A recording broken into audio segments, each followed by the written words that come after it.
What are you doing? What are you doing? Put it back. Put it back. No, you do not need 10 extra packs of borders. I don't care if they're $2 a piece. Put it back.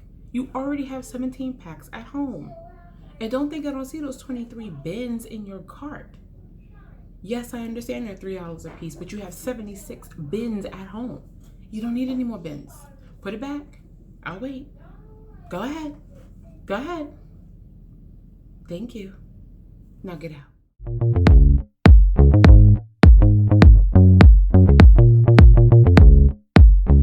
What's up, family? Welcome back to Hollywood Teaching. It's your girl, Sorrel.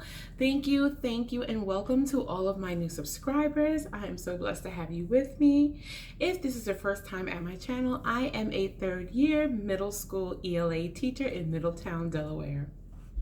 Recently, I've been seeing tons of YouTube videos about classroom shopping hauls and classroom setup vlogs, and it's all wonderful and well and good. However, first year teachers, I know you're so excited to get started, decorating a classroom, and I'm sure you've been shopping for that classroom ever since you were student teaching. However, I see a lot of overspending and purchasing of unnecessary items.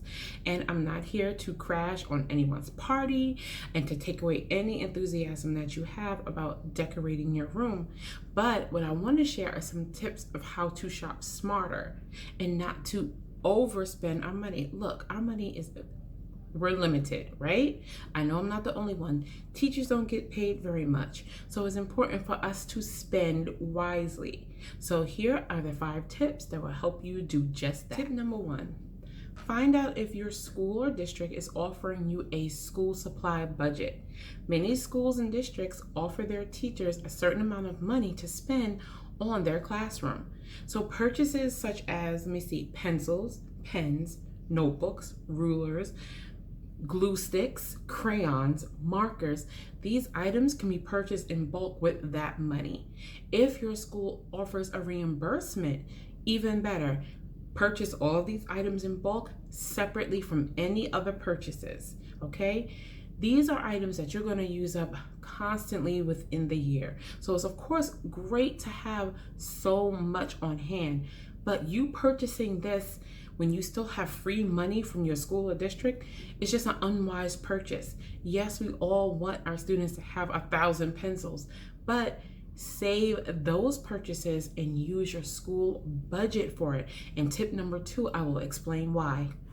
Tip number 2, save your money and purchase things that you can take with you if you decide to leave that school or district, such as a laminator, your Cricut, high quality stapler, high quality pencil sharpener, extension cords, extra HDMI cords, your laser pointer for your computer. These items, which are usually a bit pricier, is where you should be spending your money. The reason why I say this is because normally schools and districts, if you leave, they require you to give all those items that they purchased with their money back. So if you purchase a laminator, a Cricut, a really good stapler, a really good pencil sharpener with the school's budget, you are required to leave that with them if you decide to leave. If you purchase these with your own money, these are your items and you can use them at your next position. So those pencils and stuff, you don't mind keeping them or leaving them in your classroom because they are for the students. Things that are being used by you, purchase them with your money so you can keep your items and you can take it to your next position.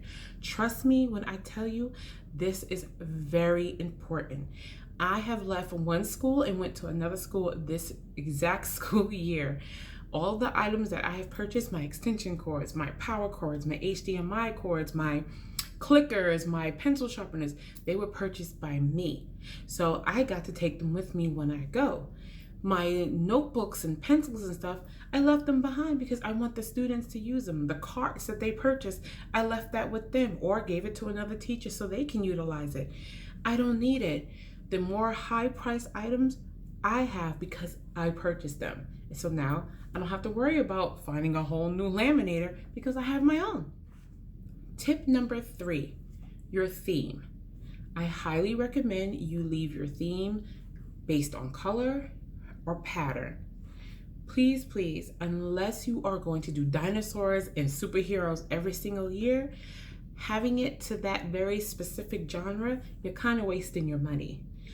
Look, we know it's all super cute, especially for lower grades, to have Superman and Wonder Woman and all of them on your walls, but you're gonna have to redo it next year, and you've wasted all this money on all this decor. Unless you are doing it again, there's really no need. Therefore, make your theme based on colors or patterns. You can always add those extra little touches anywhere throughout the room. But if you just have a particular color scheme or particular pattern like polka dots or stripes or the rainbow, which I'm seeing a lot of, keep your focus on that. It will save you money because you could recycle those items.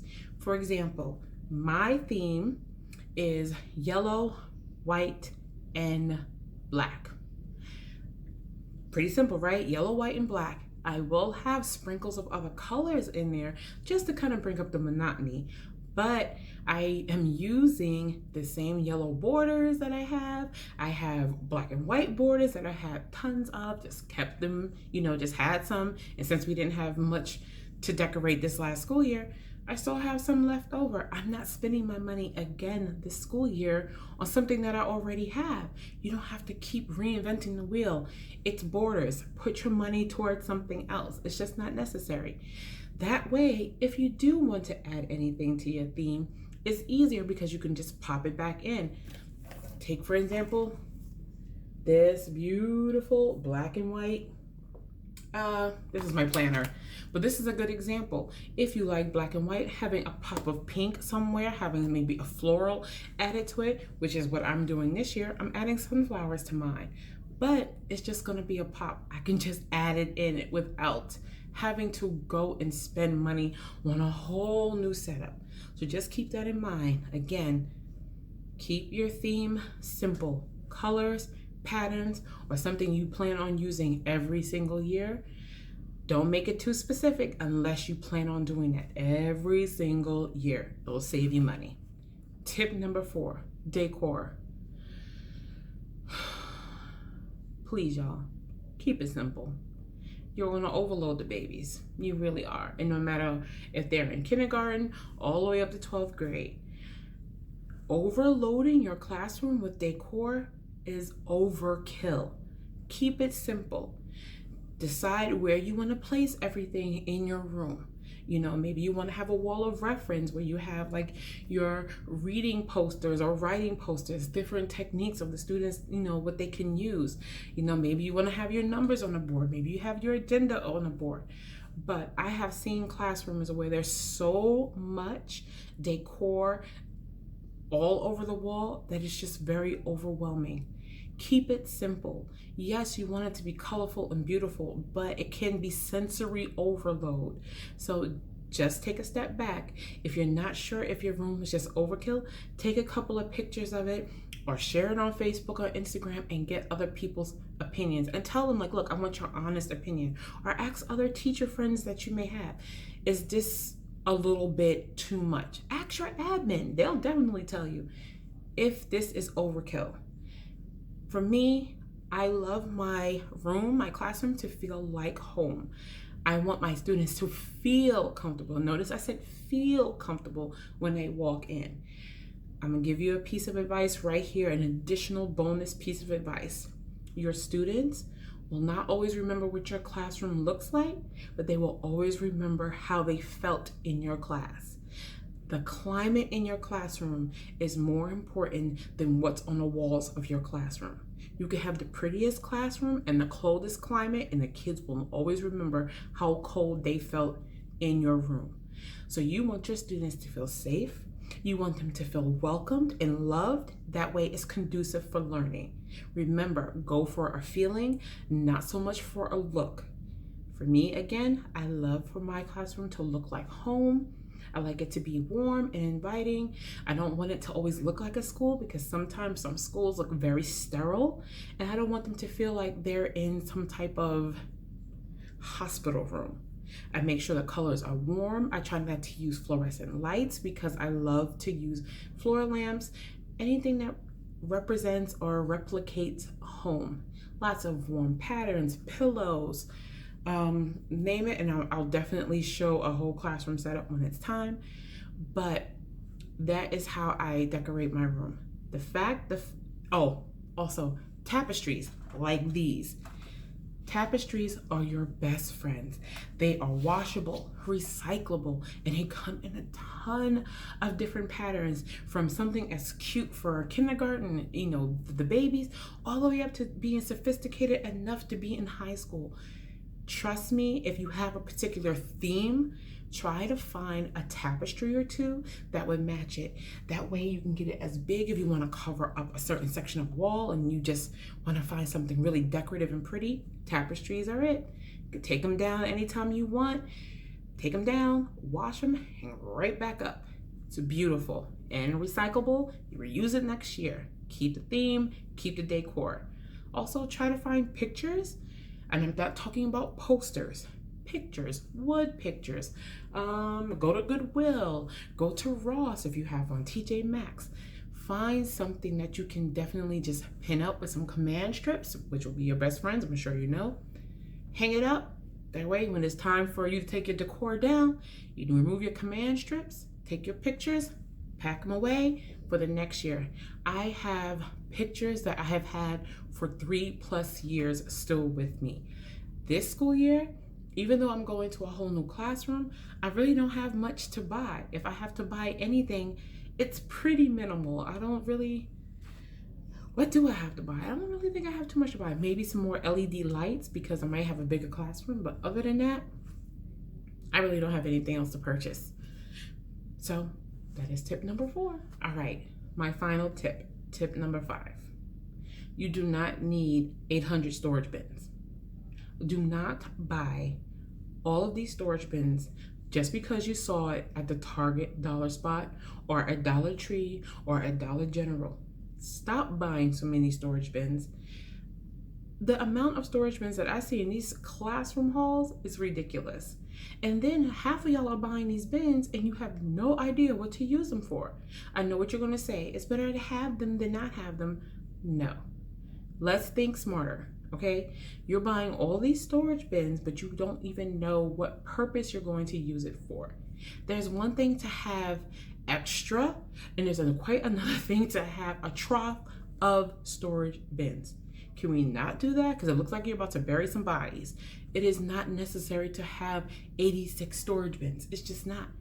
And half the time when you're buying the storage bins, you're forgetting that you just bought some storage bins. Stay out of the Target dollar spot. Stay out of Dollar Tree. Take some inventory on what you have first. Find a purpose for the storage bins that you have before purchasing any others, okay? Also, kind of save some for the other teachers that still might need some storage bins. It's kind of messed up when you buy 23 storage bins and you really don't need 23 storage bins, and the teacher behind you that just needs 2 or 3 can't have any, okay? It's kind of gluttonous. I know we're excited, but you're overdoing it, all right? Be respectful and share. How can we tell our students to share if the teachers don't share, all right?